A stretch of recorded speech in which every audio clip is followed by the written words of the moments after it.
Basta tandaan mo pre ha, huwag magpa-under sa asawa. Yan ang tandaan mo. Sige, bye-bye. Hello pre. Okay lang, eto. Ganun pa rin, ako pa rin yung nasusunod dito sa bahay.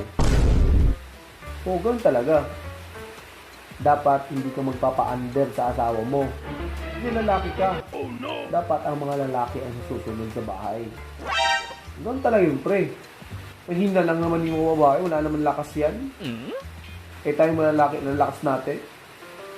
Pero, ano lang, pre, huwag mo lang saktan. Kasi mga babae dapat hindi sinasaktan yun, pre. Yun lang. Bawal saktan ng mga babae. Yun lang. Pero tayo pa rin nasusunod sa bahay. Di ba? Dapat ganun, pre. Naalala mo dati? Nung siga tayo sa kanto? Kung sino mapagtripan natin? Di ba?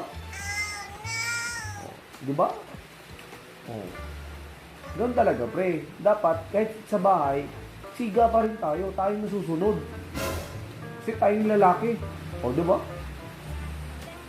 Ganun, pre. Ganun gawin mo. Huwag kang pa-under sa asawa mo.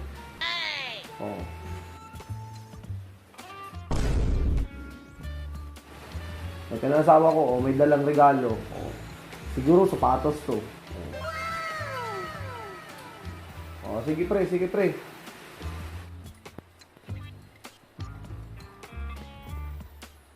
Basta tandaan mo, pre, ha? Huwag magpa-under sa asawa. Yan ang tandaan mo. Sige, bye-bye.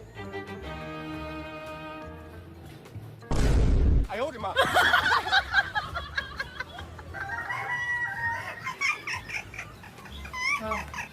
Mak. Ano naman to? Mak, mag-pop ka dun. No? May abuso ka na. Kung anong gusto mo, lagyan ko din dyan. Wala akong sinasabi. Sabi ko lang, mag-uwap ako. Sige na. Mag ka dun. Ayaw, di ma. Okay lang. Eto. Ganun pa rin. Ako pa rin yung nasusunod dito sa bahay. Ganun talaga. Dapat hindi ka magpapa-under sa asawa mo. Kasi lalaki ka. Dapat ang mga lalaki ang nasusunod sa bahay. Ganun talaga yun, pre. Mahina lang naman yung mga babae. Wala naman lakas yan. Tayo mga lalaki, lalakas natin.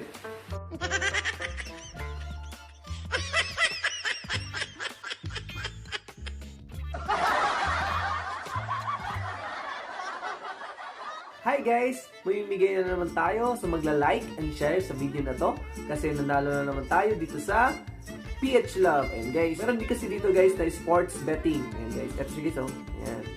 Ito siya guys.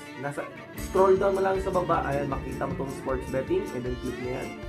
Ayan, papakita ko sa inyo guys yung mga previous bet ko guys. Noong isang araw nanalo ako sa Lakers. Ayan guys, tapos kanina nanalo na naman ako sa Lakers. Ito guys. Ito yung guys. Ito guys. My bet. Ito guys nagbet ako ng 600, ayan. Tapos nanalo ako ng 4,740, ayan. Kaya naging 600 ko guys, naging 5,340. Di ba guys, 600 lang naging 5,340 na. Tapos kanina guys, yung nagbet ako guys ng 1K, ayan. Nagbet ako ng 1K, ayan.